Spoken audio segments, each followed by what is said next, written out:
क्या पेट्रोल तुम्हारे बाप के यहाँ से आई। तो मुझे ऐसा सांसद नहीं चाहिए। ये माफी मांगनी चाहिए, उनको ये स्वीकार करना चाहिए कि उन्होंने जो बयान दिया वह पूरी तरह गलत। सांसद होने के बाद ऐसे शब्दों का प्रयोग कर रहे हैं, ये सबसे ज्यादा शर्मनाक बात है। रोजगार की बात कर रहे हैं, कहाँ है रोजगार?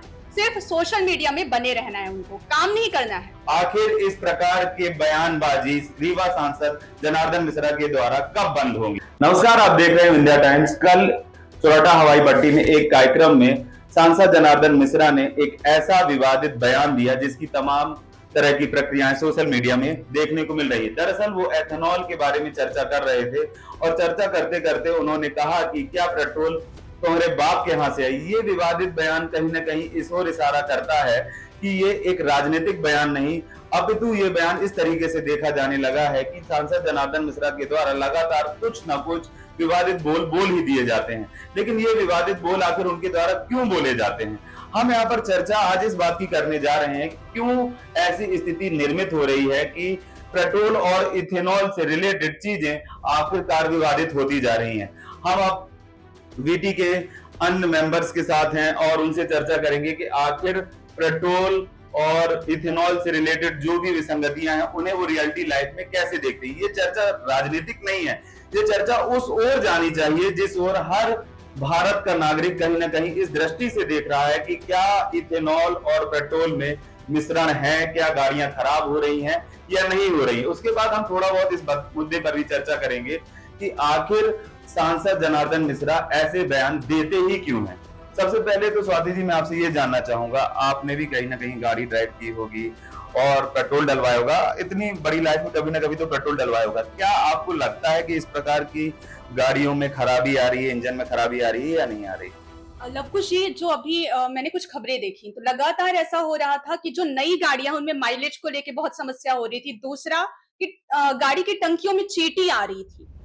और हम अगर एक मिडिल क्लास फैमिली के बारे में सोचे तो एक तो बमुश्किल वो किसी तरह एक गाड़ी खरीदते हैं, उसके बाद इस तरह की समस्या आना, हम सोच सकते हैं कि ये एथेनॉल का जो लेकर ये जो चल रहा है मिश्रण है, उसके वजह से ये सारी चीजें हो रही हैं। एक बात और आपसे पूछना चाहूंगा, आपने कभी ना कभी ऑटो में ड्राइव किया होगा, बसों में ड्राइव किया होगा, देख रहे हैं आप किराया भी बढ़ रहा है, पेट्रोल 116 रुपए हो गया है, पेट्रोल की कीमतें इस प्रकार से उछाल मार रही, उसको आप किस प्रकार से देखते हैं? क्योंकि सांसद जनार्दन मिश्रा ने यह भी कहा है कि भारत में अब महंगाई नहीं। देखिए, महंगाई किस हद पे है वो हम सब जानते हैं, ठीक है। अगर एक फुल्की जो पहले 10 रुपए की आती थी, छोटा सा एग्जांपल है, जो 10 रुपए की फुल्की पहले 7 खिलाई जाती थी, वही अब 3 खिलाई जा रही है। तो अब महंगाई हम यहीं से देख लेते हैं कि एक छोटी छोटी चीजें महंगी हो रही हैं। वही मिडिल क्लास फैमिली, उनको अपना घर खर्च निकालने में कितनी मुश्किल हो रही है।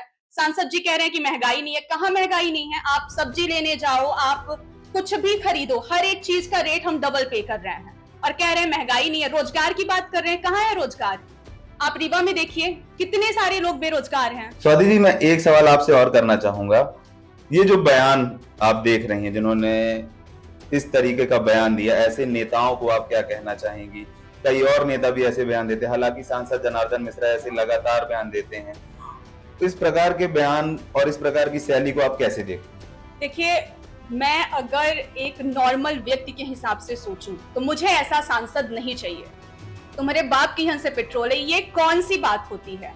आप समस्या का निवारण बताइए ना। समस्या क्यों बता रहे हैं हमें कि हमारे बाप के यहाँ से आएगा या किसके यहाँ से पेट्रोल आएगा? ये कोई बयान नहीं है। और सांसद जनार्दन मिश्रा की तो ये आदत बन चुकी है, सोशल मीडिया में थोड़ा सा बने रहने के लिए उनका एक अलग ही चलता है। कभी डॉक्टरों को लेके कुछ बयान दे देंगे, तो कभी इंजीनियरिंग कॉलेज में बच्चे ऑनलाइन पैदा होंगे, तो कभी फूकी मारने का वीडियो, अलग ही उनका चलता है। सिर्फ सोशल मीडिया में बने रहना है, उनको काम नहीं करना है, सोशल मीडिया पे बने रहना है। बिल्कुल सही बात है, सांसद जनार्दन मिश्रा लगातार ऐसी बयानबाजी करते रहते हैं और कहीं ना कहीं उनका इस प्रकार से मजाक भी बनता है। वो आखिर किस मानसिकता के साथ ऐसी बयानबाजी करते हैं? आखिर उनके पास ऐसा सोशल मीडिया में बने रहने के लिए करते हैं या ऐसा कोई और भी तरीका है जिससे वो वायरल बने रहना चाहते हैं? हमारे साथ प्रीति जी हैं, हम उनसे भी बात करेंगे। प्रीति जी, जब आपने ये बयान देखा तो फर्स्ट रिएक्शन क्या क्या था आपका? आपने देखा होगा सोशल मीडिया में, क्या लगा होगा कि क्या सांसद जनार्दन मिश्रा ऐसा बोल सकते हैं? आपको क्या लगता है कि ये स्लिप ऑफ टंग है कि उनके मुंह से ऐसा निकल गया या फिर उन्होंने जानबूझकर ऐसा बोला? भैया जैसा उनका कॉन्फिडेंस था, मुझे ऐसा लगा तो नहीं कि उन्होंने गलती से ये बयान दिया। मतलब हम उनको देख सकते थे कि वो किस लहजे में ये बात बोल रहे थे कि क्या आपके पिता के यहाँ से आएगा। हम जब नॉर्मल भी बातचीत करते तो हम ऐसे शब्दों का प्रयोग नहीं करते, तो भी एक सांसद जैसे महत्वपूर्ण पद पर होकर, जहाँ एक बार बोलने से पहले कम से कम, अगर नॉर्मल व्यक्ति तो बोलने से पहले 10 बार सोचता है, लेकिन एक महत्वपूर्ण पद पर बैठे सांसद जैसे पद पर होके उनको कम से कम एक बार बोलने से पहले 100 बार सोचना चाहिए। लेकिन अगर हम उसको बोले कि उन्होंने शायद गलती से बोला हो, लेकिन जब हम उनको देखते हैं, उनकी जो लहजा था, उनका जो कॉन्फिडेंस था, तो हम देखते हैं कि उन्होंने पूरे आत्मविश्वास के साथ ये बयान दिया कि क्या आपके पिता के घर से आएगा, क्या आपके पिता के घर से शुद्ध पेट्रोल आएगा। तो हम ये जानना चाहते हैं कि ये कौन सी बात, जब हमने आपको वोट दे के आपको जिताया है कि आप हमारे केयर करो, हम आपको अपने मतलब प्रतिनिधि के तौर पे आपको चुनते हैं, तो हम आपसे ये उम्मीद करते हैं कि हमारी जो परेशानी है उसको आप सॉल्व करो। ये नहीं कि आप हमको ताने दो, तंज कसो। तो मुझे उनका ये रवैया बिल्कुल पसंद नहीं है, और ऐसा पहली बार नहीं है जब ऐसा हुआ। पिछली बार भी कई बार ऐसे बयान आए कि लड़कियां शराब पीती हैं, मतलब ऐसे कई सारे बयान हमारे सामने आए जिनको हम देख सकते हैं। फिर भी ऐसा होता है ना कि बोलते हैं लोग कि गलतियों से सबक लेना, उन्होंने गलतियों से सबक लेना नहीं सीखा, उन्होंने उसको एक हम बोल सकते हैं उसको एक माध्यम बना लिया। वो ऐसा बयान देते, कोई वो विवादित ही बयान देते हैं, फिर वो सोशल मीडिया पर वायरल हो जाते हैं। बस जिस प्रकार से ये बयान आया, आपको क्या लगता है, क्या सांसद जनार्दन मिश्रा को माफी मांगनी चाहिए, या सांसद जनार्दन मिश्रा को अब अपनी शब्दावली देखकर प्रयोग करना चाहिए कि ऐसी शब्दावली का वो प्रयोग ना करें? कहीं ना कहीं जनता के मन में ये आक्रोश आएगा, या फिर वो ऐसा महसूस करेंगे कि हमारा सांसद ऐसा बोलता ही क्यों है, क्योंकि कहीं ना कहीं वोट देकर ही वो एक जनप्रतिनिधि सांसद बने। हमने देखा है कि जो आज की जनता है, उनका ये मानना है कि जो जनजी वर्ग के लोग हैं उनकी बोलने की शैली अच्छी नहीं। लेकिन अब हम सांसद से ये चीजें एक्सपेक्ट करें, मतलब कि हम यही एक्सपेक्ट करेंगे कि हमारे जो बड़े हैं वो एक अच्छी शब्दावली का प्रयोग करें, वो ऐसे शब्द बोले जिससे उनके आगे जो भावी पीढ़ी है वो कुछ सीखे। लेकिन जब सांसद जैसे एक महत्वपूर्ण पद पर होकर ही एक ऐसी शब्दावली का प्रयोग करेंगे जिससे दूसरों के सामने बोलने भी अच्छा ना लगे, तो सिंपल सी बात है, उनको इसकी माफी मांगनी चाहिए। उनको ये स्वीकार करना चाहिए कि उन्होंने जो बयान दिया वह पूरी तरह गलत था। उनको इस तरह, इस लहजे में, इस शब्दावली के साथ नहीं बात करनी चाहिए थी। बिल्कुल, उन्हें ये स्वीकार किया जाना चाहिए कि इस प्रकार की बयानबाजी उन्हें नहीं करना चाहिए। सोशल मीडिया में एक चीज और देखने को मिल रही है कि उनकी माफी मांगने से पहले और उनके स्वीकार करने से पहले ही उनके जो समर्थक हैं उनके बचाव में उतर आए हैं। आपने कई जगह कमेंट्स में देखा होगा, खबरों में देखा होगा कि वो उनके बचाव में उतर आए हैं कि सांसद जी ने इस प्रकार से नहीं, दूसरे प्रकार से बोला था। उन्होंने उन लोगों को बोला है जो विरोधी हैं, मतलब जो इथेनॉल पेट्रोल के रेट के विरोध कर रहे हैं, या फिर इथेनॉल मिशन E20 का विरोध कर रहे हैं, उनके लिए उन्होंने बोला। जो विरोधी हैं उनके लिए उन्होंने बोला। लेकिन बात यह है कि अगर उन्होंने विरोधियों को भी ऐसा बोला तो क्या ऐसी शब्दावली का प्रयोग किया जाना चाहिए? हमारे साथ रामिका जी हैं, हम रामिका जी से चर्चा करेंगे। रामिका जी, आप ऐसे बयान को कैसे देखती हैं?